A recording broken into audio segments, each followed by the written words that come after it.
April மாதம் 28ஆம் தேதி ஞாயிற்றுக்கிழமை. முதல் வாசகம். திருத்தூதர் பணிகள் நூலிலிருந்து வாசகம். அதிகாரம் 9, இறைவசனங்கள் 26 முதல் 31 முடிய. அந்நாள்களில் சவுல் எருசலேம் நகரத்திற்கு வந்தபோது சீடர்களுடன் சேர்ந்து கொள்ள முயன்றார். ஆனால் அவரும் ஒரு சீடர் என்பதை நம்பாமல் அனைவரும் அவரை கண்டு அஞ்சினர். பர்னபா அவருக்கு துணை நின்று அவரை திருத்தூதர்களிடம் அழைத்துச் சென்றார். பவுல் ஆண்டவரை வழியில் கண்டது பற்றியும் ஆண்டவர் அவரோடு பேசியது பற்றியும் அவர் தமஸ்குவில் இயேசுவின் பெயரால் துணிவுடன் உரையாடியது பற்றியும் பர்னபா அவர்களுக்கு விளக்கி கூறினார். அதன்பின் சவுல் அவர்களோடு சேர்ந்து எருசலேமில் அங்கும் இங்குமாக சென்று ஆண்டவரின் பெயரால் துணிவுடன் பேசி வந்தார். கிரேக்க மொழி பேசும் யூதரிடம் சென்று அவர்களோடு வாதாடினார். அவர்கள் அவரை கொன்றுவிட முயன்றார்கள். ஆனால் அவரோடு இருந்த சகோதரர்கள் இதை அறிந்து அவரை செசரியாவுக்கு கூட்டிச் சென்று அங்கிருந்து தர்சு நகருக்கு அனுப்பி வைத்தார்கள். யூதேயா, கலிலேயா, சமாரியா ஆகிய பகுதிகளிலெல்லாம் திருச்சபை வளர்ச்சியுற்று ஆண்டவருக்கு அஞ்சி நடந்து அமைதியில் திளைத்து தூய ஆவியாரின் துணையால் பெருகி வந்தது. இது ஆண்டவர் வழங்கும் அருள்வாக்கு. நன்றி.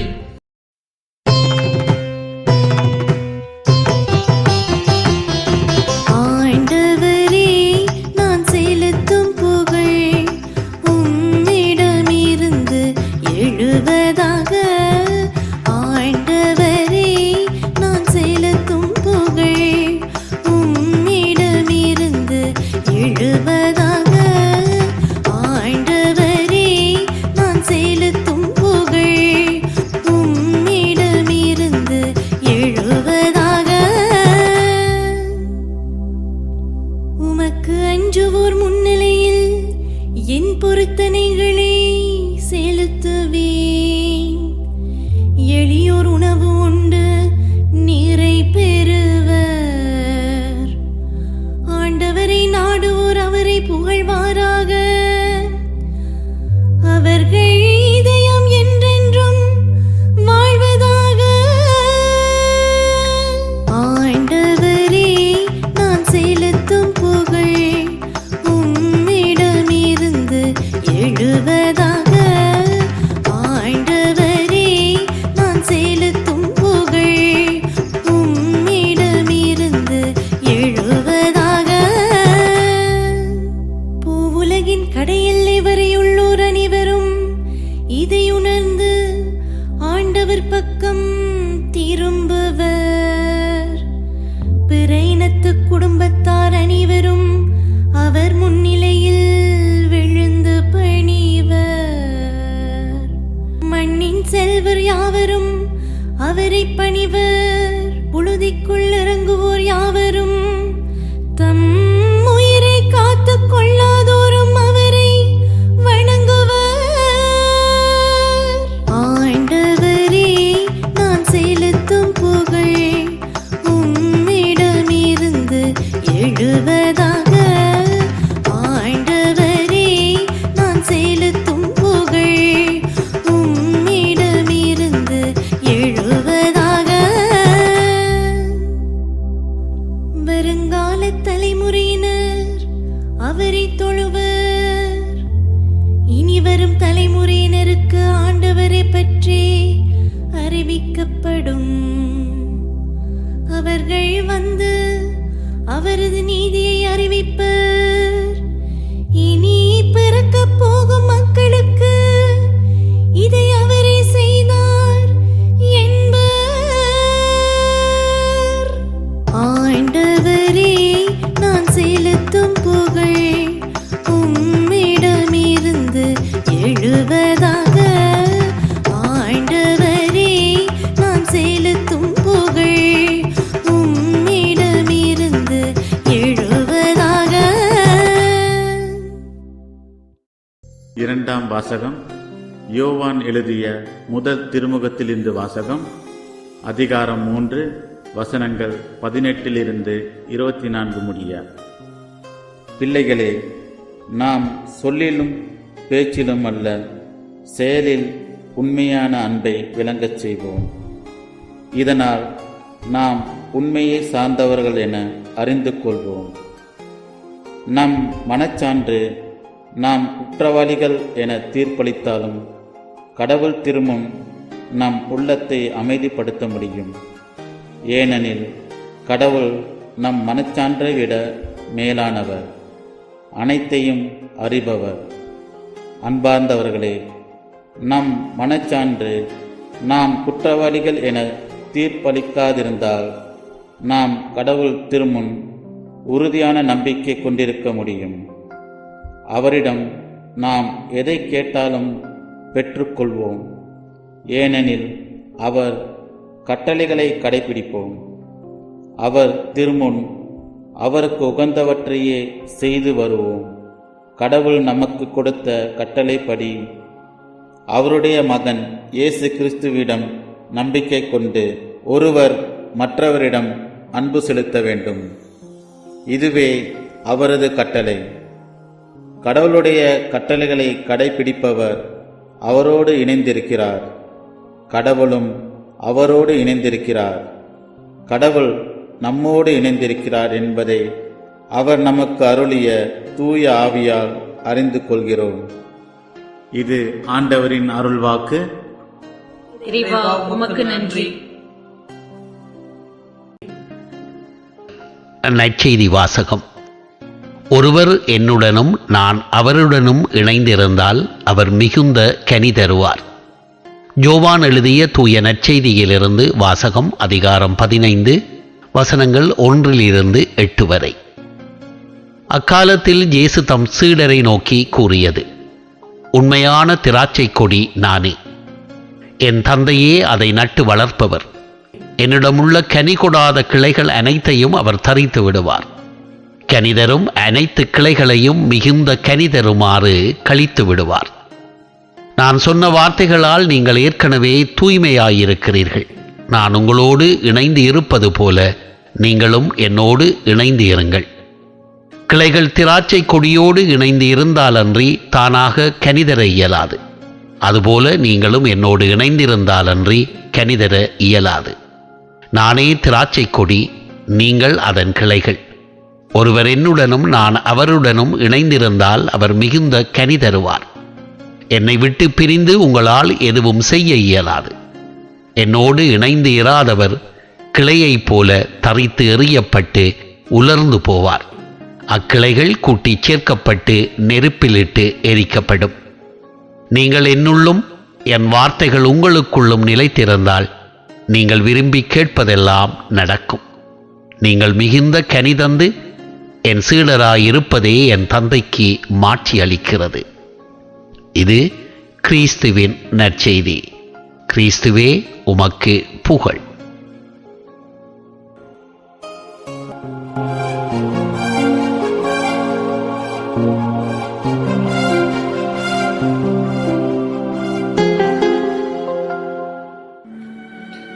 அன்புக்குரியவர்களே,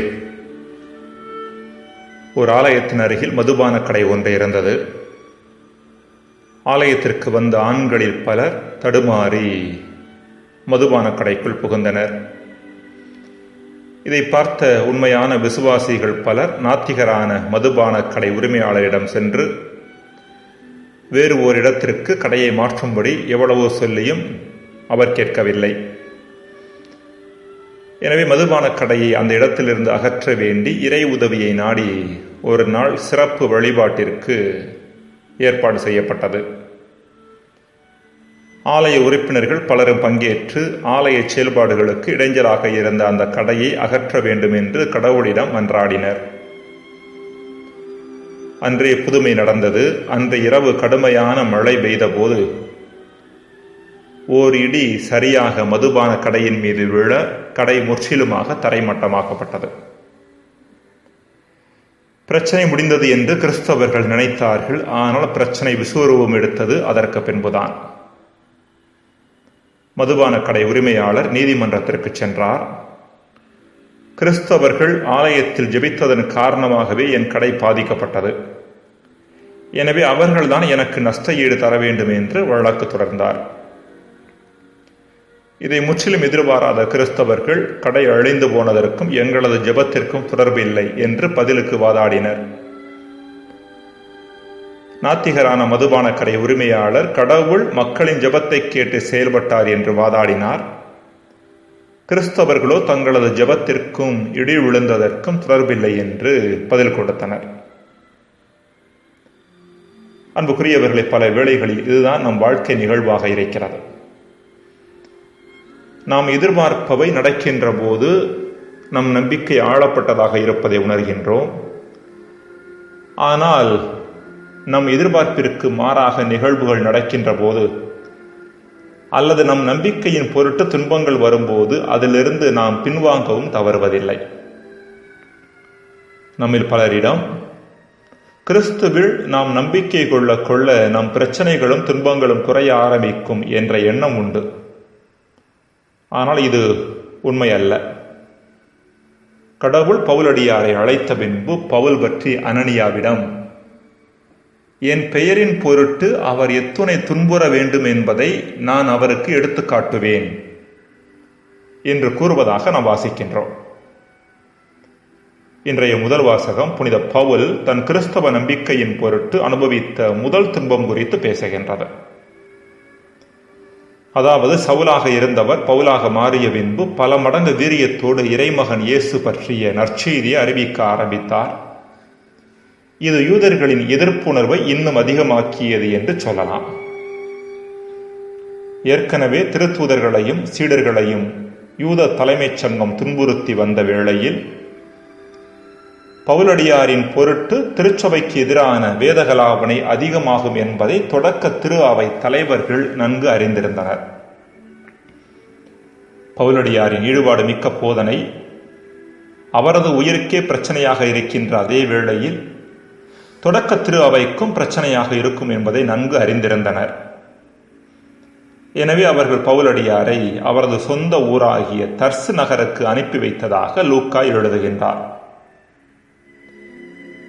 ஒரு விவிலிய அறிஞரின் கருத்துப்படி புனித பவுல் ஏறத்தாழ 10 ஆண்டுகள் அங்கு தனித்து விடப்பட்டவராக இருந்தார். அதற்கு பின்புதான் மீண்டும் அவர் தூய ஆவியின் தூண்டுதலின் காரணமாக பர்னபாவோடு இணைந்து நற்செய்தி பணிபுரிந்தார். தன் சொந்த இனமான யூதர்களாலும் அதே வேளையில் கிறிஸ்தவர்களாலும் தள்ளி வைக்கப்பட்டு புனித பவுல் தனிமையில் வேதனை அனுபவித்த நாட்கள் அவை. எல்லா மனிதர்களது வாழ்விலும், முக்கியமாக கடவுளின் நம்பிக்கை கொள்ளக்கூடிய மனிதர்களது வாழ்விலும் துன்பம் நிச்சயம் வரும் என்பதையே மேற்கண்ட நிகழ்வு எடுத்துரைக்கிறது. அன்புக்குரியவர்களை, இப்படிப்பட்ட துன்பங்களின் நோக்கம் நாம் மிகுந்த கனிதரும் அளவுக்கு நம்மை தயாரிப்பதே என்கின்ற தெளிவை இன்றைய நற்செய்தி நமக்கு தருகின்றது. என்னிடம் உள்ள கனி கொடாத கிளைகள் அனைத்தையும் அவர் தரித்து விடுவார், கனிதரும் அனைத்து கிளைகளையும் மிகுந்த கனிதருமாறு கழித்து விடுவார் என்று இறைமகன் இயேசு சொல்கின்றார். நம் வாழ்க்கையில் வரக்கூடிய துன்பங்களை பயன்படுத்தி மிகுந்த கனிதரு மக்களாக வாழ்வதற்கான அழைப்பு இன்றைய நாளில் நமக்கு கொடுக்கப்படுகின்றது. ஜெபம். இறைவா, எம் துன்பங்கள் வழியாக எமக்குள் இருக்கும் தேவையற்றவற்றை அகற்றி முழுமையான அளவில் கனிதரக்கூடிய மனிதர்களாக எம்மை மாற்றும்படி உம்மை மன்றாடுகின்றோம். ஆமென்.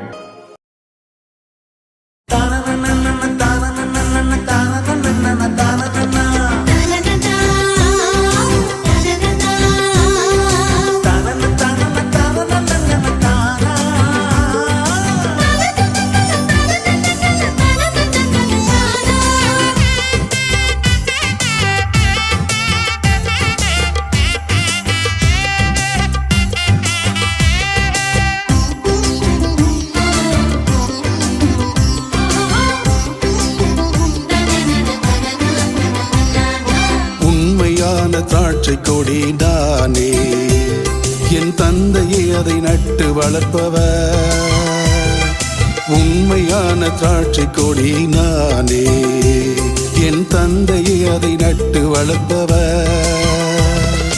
என்னிடம் உள்ள கனிகொடாத கொடிகள் அனைத்தும் அவர் தரித்திடுவார், அவர் தரித்திடுவார். கனிதரும் அனைத்து கிளையையும் மிகுந்த கனிதருமாறு அவர் கழித்திடுவார்.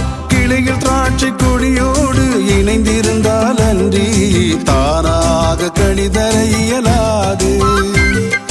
கிளைகள் திராட்சை கொடியோடு இணைந்திருந்தால் அன்றி தானாக கனிதர இயலாது. அதுபோல் நீங்களும் என்னோடு இணைந்திருந்தால் அன்றி உங்களால் கனிதர இயலாது, உங்களால் கனிதர இயலாது. உண்மையான திராட்சை கொடி நானே.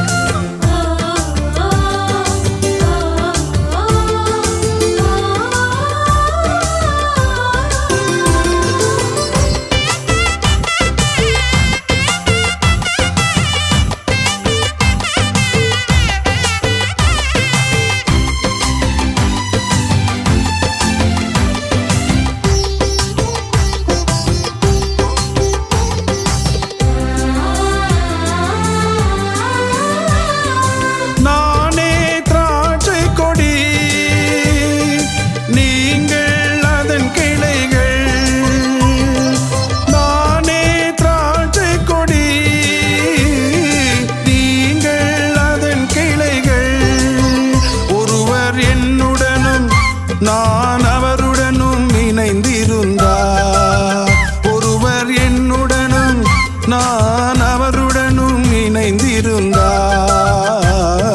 மிகுந்த கனி தருவார், அவர் மிகுந்த கனி தருவார். உண்மையான திராட்சை கொடி நானே, என் தந்தையை அதை நட்டு வளர்ப்பவர். உண்மையான திராட்சை கொடி நானே.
என்னோடு இல்லாத கொடியை தரித்தெடுத்து உலர வைத்து, என்னோடு இல்லாத கொடியை தரித்தெடுத்து உலர வைத்து நெருப்பில் இட்டு எரித்திடுவார், அவர் நெருப்பில் இட்டு எரித்திடுவார். உண்மையான திராட்சை கொடி நானே, என் தந்தையை அதை நட்டு வளர்ப்பவர். உண்மையான திராட்சை கொடி நானே.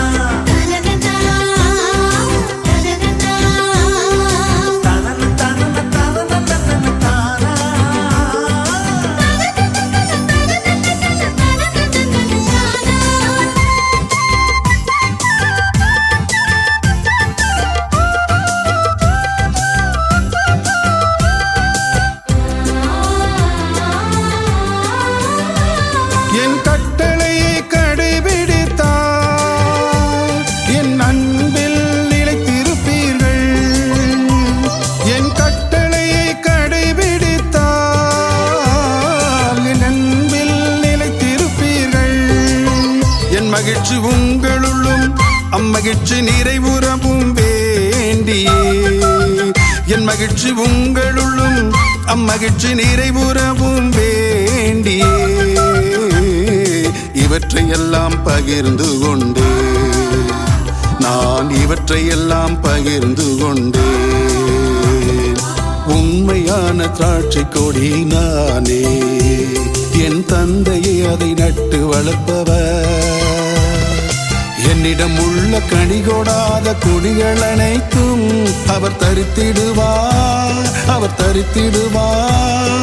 கனிதரும் அனைத்து கிளையையும் மிகுந்த கனிதருமாறு அவர் கழித்திடுவார் கிளைகள் திராட்சை கொடியோடு இணைந்திருந்தால் அன்றி தானாக கனிதர இயலாது கிளைகள் திராட்சை கொடியோடு இணைந்திருந்தால் அன்றி தானாக கனிதர இயலாது அதுபோல் நீங்களும் என்னோடு இணைந்திருந்தால் அன்றி உங்களால் கனிதர இயலாது உங்களால் கனிதர இயலாது உண்மையான திராட்சை கொடி நானே